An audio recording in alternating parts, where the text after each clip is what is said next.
Bienvenue dans cette nouvelle vidéo crypto. Aujourd'hui, ça sera pas une très longue vidéo. On va aller voir des choses quand même intéressantes. Donc, on commence tout de suite avec le Bitcoin qui a fait un petit plus 1% là, dans les dernières 24 heures. Mais je dirais plus dans les derniers 5 heures. Là, il a passé de 26 900 environ à 27 300. Donc, on a eu une petite hausse. Le TH plutôt stable, moins 0,2. On peut dire 0 avec 1822. Sinon, le reste est plutôt dans le vert. Donc, surprenant que le TH n'ait pas monté. Donc, on va venir voir ici. Donc, une annonce de Tether, donc Good Value ici, qui nous dit que Tether annonce qu'elle va allouer jusqu'à 15% de ses profits mensuels nets pour acheter du Bitcoin. Ça, c'est une nouvelle assez positive, on va se le dire. C'est-à-dire que Tether va faire un DCA dans le Bitcoin mensuellement, non pas avec une valeur fixe, mais avec un pourcentage fixe. Donc, la société possède déjà 1,5 milliard de Bitcoin. De dollars de Bitcoin, pas 1,5 milliard de Bitcoin dans ses réserves, qui vont donc fortement augmenter. Donc, ils possèdent 1,5 milliard en argent en Bitcoin déjà, et là, ils vont allouer 15% de leur profit net.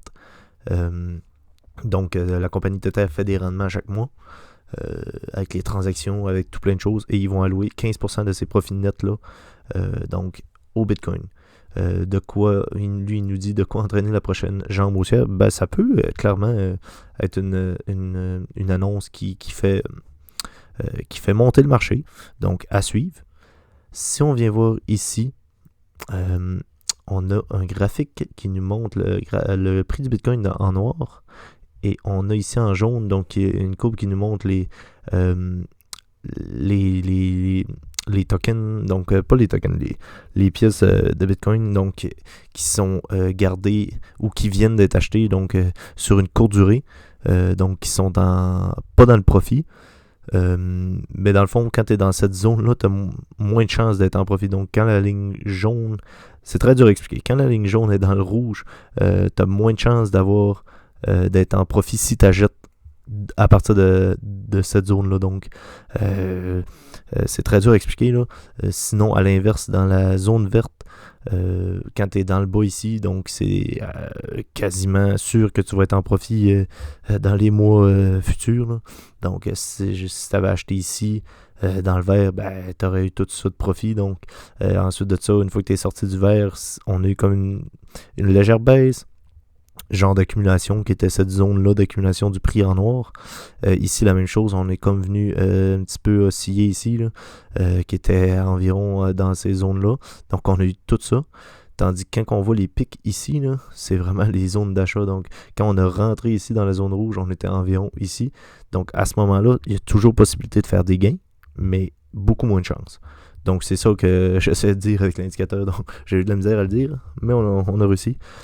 Donc, encore une fois ici pour 2019. Et là, on est présentement ici pour 2023. Donc, à suivre. Là, si on vient voir un petit peu la courbe du Bitcoin, là, ça ressemble à quoi, là? Donc, on a toute notre bear market de 2022. On avait cette résistance-là, donc que j'ai tracée en bleu, là, que j'ai déjà montré dans d'autres vidéos. Donc, on était venu 69 000 ici. On avait descendu, venir retoucher ça. Descendu, venir tester ici et ensuite briser, venir faire deux rebonds en tant que support sur la même trendline pour venir rebondir. Et là, j'avais tracé aussi cette ligne-là qui est une ligne de support depuis extrêmement longtemps. Là. Avant ça, on ne voit pas, là, mais on va dire ici. Là. Donc, depuis décembre 2018. Ouais, depuis décembre 2018. Donc, on est venu tester une fois, deux fois. Ici, le COVID, on peut le compter, mais bon, on a une touche ici, là, la mèche ici, on ne va pas la compter parce que c'est un Black Swan Event, donc on ne peut pas prévoir ça. Mais une fois, deux fois, trois fois si on zoome ici, trois fois, bon, 4-5 fois là, environ. Là. Donc vraiment une zone importante. Donc il serait possible qu'on vienne la retester encore. Et là, ça peut faire peur un petit peu. Donc si on viendrait la retester, par exemple, ici, on verrait un Bitcoin à 21 000. Si c'est avant, on verrait un Bitcoin à 19 000. Mais quoi qu'on peut aussi ici, donc un petit peu comme ça, et ensuite venir la retester plutôt ici, on serait au niveau des 23 800, donc ça fait déjà beaucoup moins peur, et ça peut être encore beaucoup plus haut, hein. Pourquoi pas, si j'efface ça, vous allez voir que là, on pourra avoir un scénario assez intéressant. Donc, je suis pas capable d'enlever ma ligne. Ok, on l'a. Bon, on pourra avoir un scénario intéressant où on a cette ligne-là, que je vais réagrandir.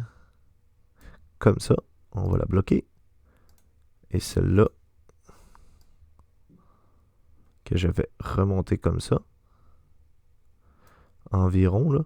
Donc, on pourrait avoir un Bitcoin qui viendrait faire quelque chose du genre, qui viendrait retester ici, qui viendrait remonter, et là, on aurait un genre de triangle ascendant ici, et on viendrait briser ici vers le haut, avant de venir retester, et pour ensuite repartir. Donc, si on dézoome ici, on pourrait avoir un scénario du genre, comme ça, oups, on va enlever ça, j'ai la misère avec mes lignes. Donc, on pourrait avoir un scénario du genre à ça, qui ressemblerait un petit peu à ça, là. C'est vraiment, là, on prend pas ça au pied de la lettre, là, donc c'est vraiment un graphique, un dessin qui a été fait à l'arrache, on va dire. Mais ce serait un scénario assez intéressant où on latéraliserait plus ou moins ici jusqu'à environ au mois d'avril 2024, qui coordonne à peu près au halving 2024. Donc, je sais pas si vous voyez ce que je veux dire, mais ça reste toujours intéressant. Donc, pour aujourd'hui, ça conclut la vidéo. N'hésitez pas à laisser un like si vous avez aimé la vidéo, un commentaire pour des sujets de vidéo que vous aimeriez voir. N'hésitez pas à me laisser en commentaire aussi les cryptos que vous DCA. Donc, c'est assez intéressant. Je serais super content de voir ça. Parce que je cherche des nouveaux projets peut-être à inclure dans mon portefeuille.